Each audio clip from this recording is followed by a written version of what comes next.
Epictetus says, "No man is free who is not a master of himself."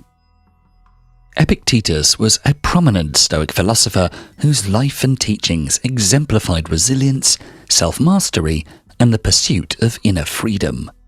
Born into slavery, Epictetus overcame his challenging circumstances to become a revered philosopher and teacher, leaving a lasting legacy through his philosophical works and ideas.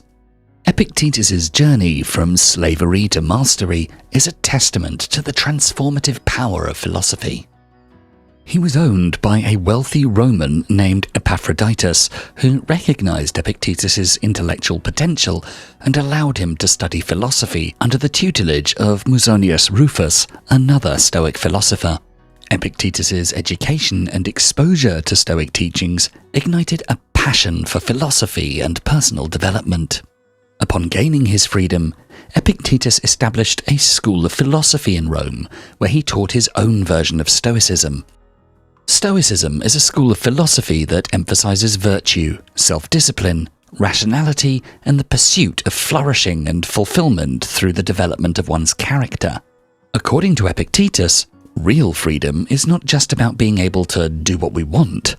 Real freedom is about taking control of our own thoughts and feelings. He believed that true freedom comes from when we're not relying on things like how successful we are, how much money we have, or what other people think of us. Instead, it's like freeing ourselves from being too attached to these outside things. Epictetus said that this kind of inner freedom is the most important kind of freedom, even more important than just being free in a legal or external way. In this video, we delve into 4 essential principles drawn from Epictetus's teachings that guide us in nurturing inner freedom and developing independence from external circumstances and judgments. Number 1. Free your mind. Epictetus once said, "Make the best use of what is in your power, and take the rest as it happens." Epictetus, who endured slavery, emphasizes that true freedom stems from the power of our minds. He presents this concept in his work, The Enchiridion, by skillfully differentiating between things we can control and those that are beyond our reach. According to Epictetus, unhappiness comes when we feel trapped by circumstances and are unable to break free. To avoid this, he suggests looking at life from a different perspective. He says that all situations can be split into 2 groups: the things we can influence and the things we can't. The things we can't influence include events, situations, what others think, even our bodies. But Epictetus believes the only area we can truly control is our inner world, our thoughts, beliefs, attitudes, desires, and choices. There are countless things we can't control that nonetheless affect us, so Epictetus emphasizes that our real power lies in how we react to outside events, instead of trying to control those events themselves. For example, you can't control your boss's attitude at work, but it shouldn't affect how hard you work. By valuing your honest effort, external situations won't affect your determination. Epictetus warns us not to rely too much on things outside of our control to decide how we act. Doing this can take away our real freedom and stop us from making choices on our own. In summary, Epictetus is saying that true independence comes from looking inside ourselves and using our minds to guide us, no matter what's happening outside. This kind of freedom helps us stay calm and make our own choices, even when the world around us keeps changing. Number 2. Train your habits. In the words of Epictetus, nothing is in reality either pleasant or unpleasant by nature, but all things become so through habit. At first glance, the idea of habits being connected to real freedom might seem odd. Habits often come across as repetitive routines that drain life of meaning.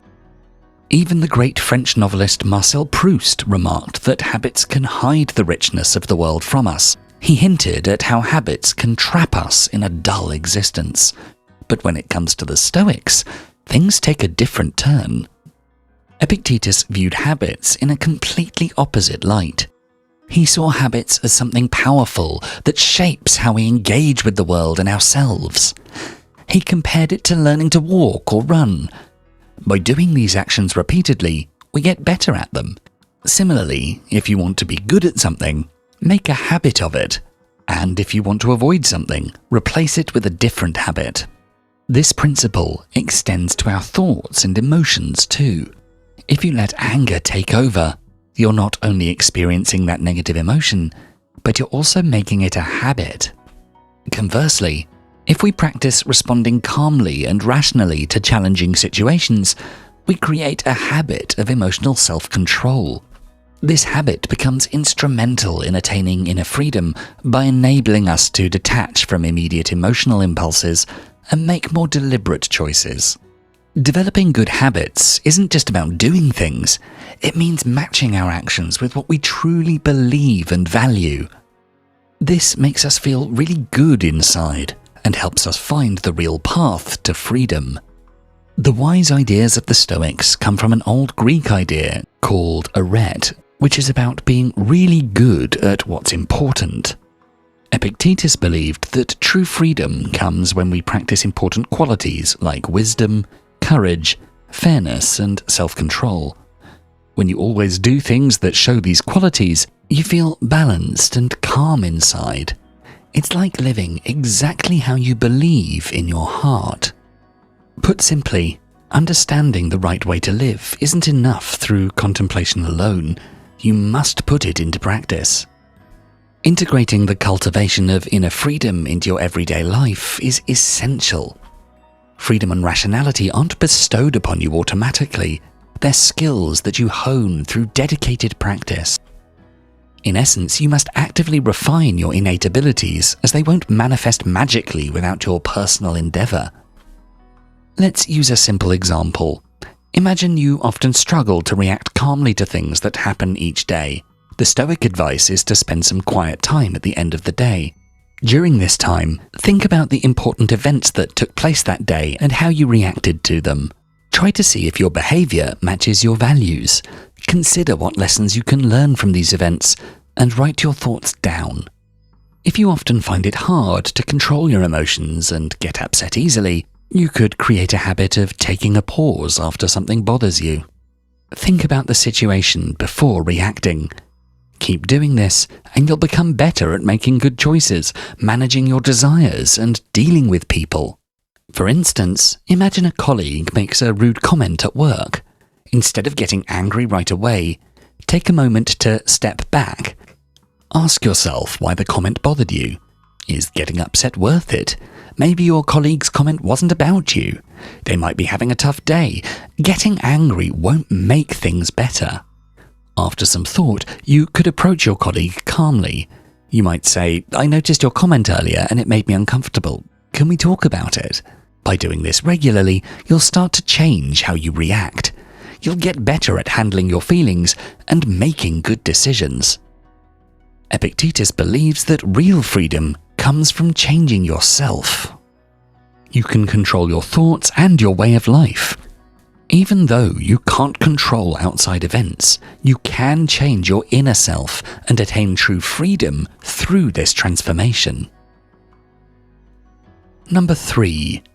Control your desires. According to Epictetus, freedom is not procured by a full enjoyment of what is desired, but by controlling the desire. Epictetus believed that true freedom goes beyond mere external possessions or status. It resides in the power of our minds to rule over our physical desires and material belongings. Someone who possesses free will, regardless of their external circumstances, cannot be considered a slave. On the other hand, even someone who is legally free can be enslaved by their inner cravings and passions. Epictetus saw this duality in both our body and minds. They can either be free or imprisoned. He cautioned against excessive wants and desires, which he saw as chains that bind our inner selves. Constantly chasing after material possessions or seeking approval from others could lead to losing sight of what truly matters. thus becoming captives of our own desires. Epictetus advocated for a different approach, one of embracing a frugal lifestyle, focusing on what's essential and letting go of unnecessary wants. By simplifying our desires and living within our means, we could liberate ourselves from the relentless pursuit of material wealth and find contentment in the present. Consider this scenario. Picture having tons of money, huge house, all the latest gadgets. Would you feel truly free? Epictetus would argue that even with all these external things, true freedom might elude you if you're always anxious about losing them or constantly craving more. Instead, he suggested a different path, a path of simplicity and moderation. By simplifying our desires and not constantly chasing after more, we can experience a unique kind of freedom. It's a feeling of contentment that comes from recognizing you have everything you need and not being enslaved by unnecessary wants. To illustrate this idea, let's meet two friends, Alex and Sam. Alex is always in pursuit of the newest toys, gadgets, and clothes. They dedicate a lot of time and energy to acquiring these things. On the contrary, Sam finds happiness in the simple joys of life. They cherish the time spent with friends, reading and taking leisurely walks. Sam doesn't feel compelled to constantly acquire new possessions. As time goes by, Alex starts feeling stressed and overwhelmed. The pressure to maintain their lavish lifestyle and accumulate more becomes a burden. In contrast, Sam feels a sense of freedom. They're not tied down by the need for the latest and greatest. Their simple and meaningful life brings them contentment. Epictetus would point out that Sam is experiencing genuine freedom. By simplifying their desires and not falling into the trap of excessive wants, Sam has found inner peace and independence from material concerns. In essence, Epictetus teaches us that true freedom isn't about amassing possessions or striving for societal recognition. It's about finding happiness and contentment within ourselves, living a balanced life. Number 4. Love your fate. In our final quote from Epictetus for this video, he says, "Do not seek for things to happen the way you want them to. Rather, wish that what happens, happens the way it happens. Then you will be happy." In this quotation, Epictetus states the inseparability of our state of happiness with accepting our fate, letting things come and go. Moreover, this acceptance is the cornerstone of our path to freedom. In support of this paradoxical thesis, Epictetus once said, "A man's master is he who is able to confer or remove whatever that man seeks or shuns. Whoever then would be free, let him wish for nothing. Let him decline nothing which depends on others, else he must necessarily be a slave." As we talked about before, life has many aspects that we can't change or control. When we put time and effort into changing them, it usually doesn't work and we just end up feeling frustrated. But it's not a good idea to give up on life and stop caring just because of these things. Some people think this way, like a poet named Heinrich Heine. He said, "Sleep is nice, but death is even better. Actually, the best thing would be if we were never born at all." On the other hand, the Stoics have a very different point of view. Of course, you can't escape this chain of fate, but struggle can cause only suffering. However, you can reorient your perspective on this flow of events and reorganize your inner response to it. If you can't change your fate, you can try to embrace it. This state of changing perspective on fate is expressed in the Latin phrase amor fati, literally, love of fate. The Stoics see fate as an intelligent and purposeful universal law, embracing it through understanding rather than effort. They believe everyone, divine or human, is subject to this law, which is wise and ordered, not random. Contrary to sacrificing happiness and freedom to fate, Stoics find both within it by connecting to knowledge and understanding the universe's rationale. This connection leads to authentic liberation, revealing that a mindful state of mind brings profound freedom even within a predetermined cosmic order.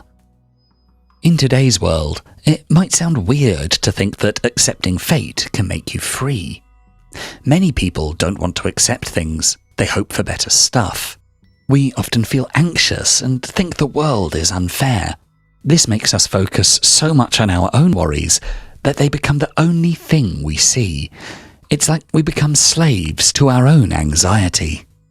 According to Stoicism, if you can see your hardships as good lessons, it can help you become calm and wise. Imagine you lost your job and it's left you feeling distressed and depressed. You could wallow in your unhappiness, or you could see it as a chance to rethink your career and life. Maybe there's something you've always wanted to do but couldn't because of that job.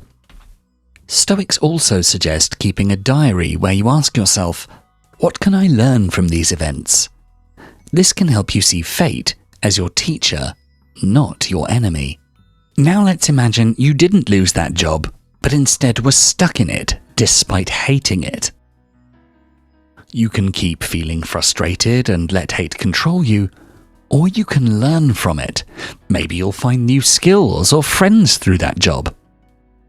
In short, Stoics teach us to love fate, learn from every experience, and stay calm even when things go wrong. This can set us free from anxiety and make us wiser and happier. If you enjoyed this video, please make sure to check out our full Philosophies for Life playlist, and for more videos to help you find success and happiness using beautiful philosophical wisdom, don't forget to subscribe. Thanks so much for watching.